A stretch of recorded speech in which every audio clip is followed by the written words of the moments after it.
Mr. Roeder first crossed paths with law enforcement officials in 1996. In April of that year, he was arrested in Topeka, Kansas, when authorities found bomb-making materials in his car. He served 16 months in prison for that offense.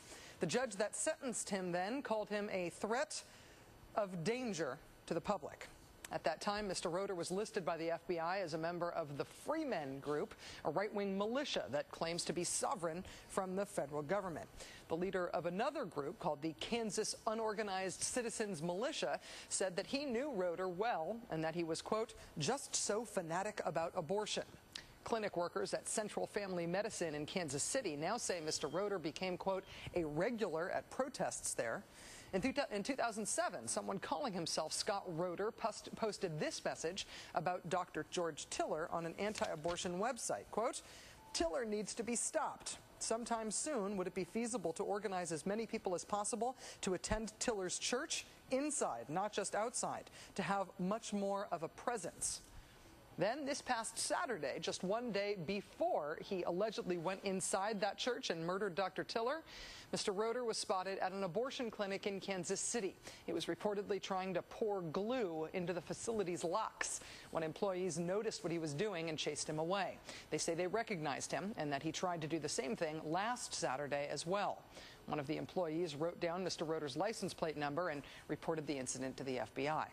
According to CNN, he said FBI agents told him nothing could be done with the information until a federal grand jury convened. The next day, Scott Roeder allegedly walked into a Wichita church and executed Dr. George Tiller. The New York Times reports today that as recently as May, Dr. Tiller reported to the FBI that wires to surveillance cameras had been cut at his clinic and that a hole had been sliced in the roof. We called the FBI in Kansas City for comment today. They told us that they were informed of acts of vandalism at Dr. Tiller's clinic in May. They also confirmed that they were notified about the incident at the Kansas City clinic with Mr. Roeder this past Saturday. But they would not comment any further, describing the incidents as ongoing matters. Of course, anything concerning threats against Dr. Tiller is no longer an ongoing matter. The protection of health care workers who provide abortion services in this country is supposed to be a federalized law enforcement effort. Because of the history of terrorism against abortion providers in this country, because of the bombings and the acid attacks and kidnappings and arson and anthrax threats and sabotage and harassment and shooting and murders, because there were 7 murders of abortion clinic workers before Dr. Tiller, because these crimes are designed not only to target their exact victims, but also to terrorize everyone involved in seeking or providing abortion services, because this isn't random. Policing the anti-abortion terrorist movement is a federalized law enforcement responsibility. After Dr. David Gunn was gunned down in Pensacola, Florida in 1993, Congress passed a law that made it a federal crime, to use force to intimidate or to physically obstruct individuals from entering reproductive health care clinics. Then, 6 murders later, we got an additional piece of law enforcement assistance. The Justice Department established a national task force on violence against healthcare providers. That task force was supposed to reinvigorate federal involvement in the fight against this type of politically motivated violence. Federal coordination for investigating and prosecuting anti-abortion violence, training for local law enforcement. The task force was providing specific security tips to healthcare providers. Tips like, do not put your name on the outside of your residence or your mailbox. Keep bomb threat/personal threat checklists by each telephone. Do not leave your car on the street overnight. Do not drive home if you are being followed.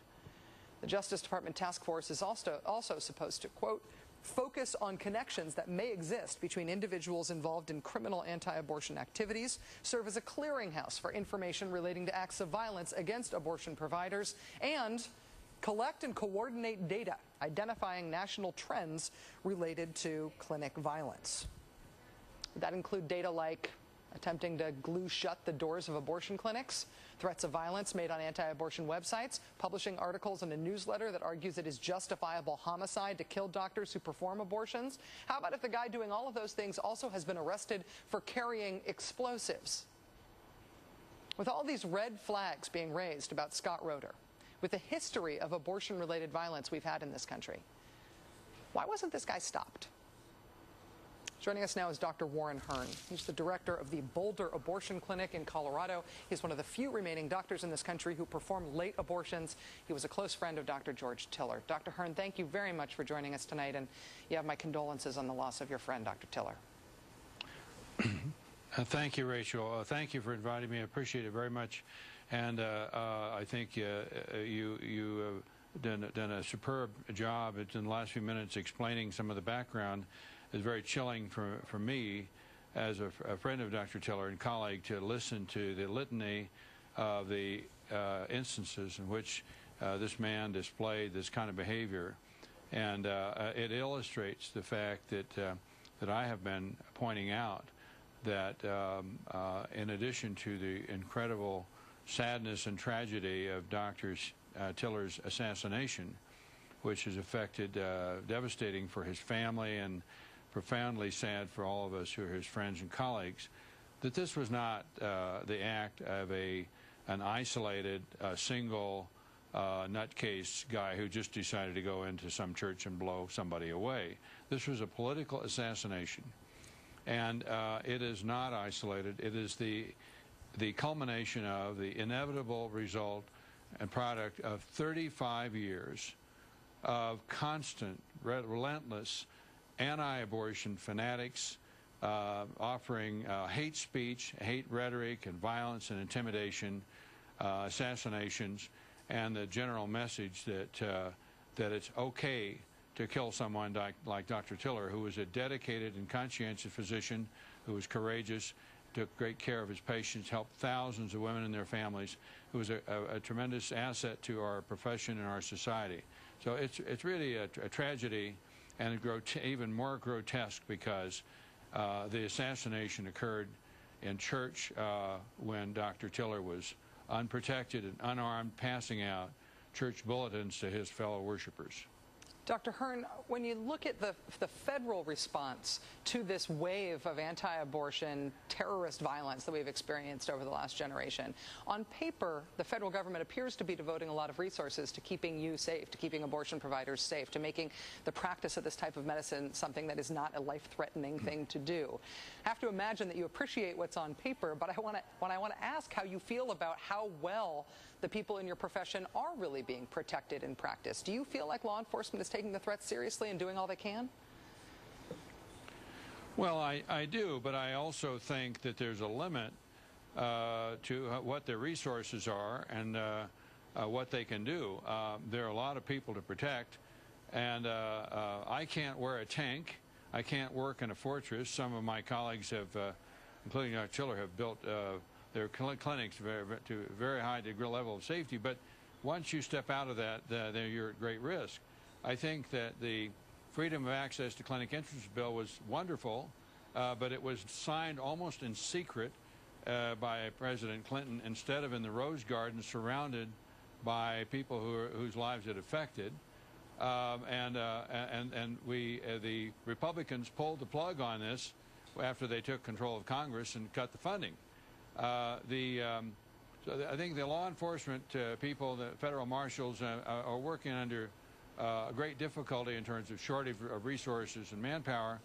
But I think that what we really need, more than just efforts to try to physically protect the security of the doctors, which is an almost impossible task, is presidential leadership. We need political leadership in this country, in which the President of the United States goes on national television and confronts this incredibly difficult problem and says very clearly the message that safe abortion is a fundamental component of women's health care, that women have the right to have safe abortions, that doctors should be able to help women without fear for their lives, that the anti-abortion terrorism violence, which has been so painful and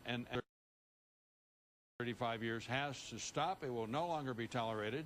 And the president should tell the anti-abortion people to go home and leave other people alone. Even the silent vigils in front of the abortion clinics, as happens in my office, is harassment and intimidation. It is not free speech. And I think that people need to understand that there's a difference between harassment of people who are coming for private medical care and harassment and free speech. there's a big difference. And I think that the anti-abortion leaders, including many of the political leaders like Jesse Helms and George W. Bush, Ronald Reagan, and many others, Randall Terry, the leader of Operation Rescue, have used highly inflammatory language, which has invited and encouraged people like this assassin to go kill Dr. Tiller. And that kind of language is very harmful.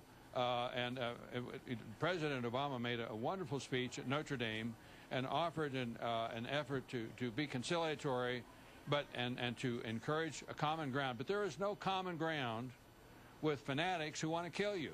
The only difference between the American anti-abortion movement and the Taliban is about 8,000 miles.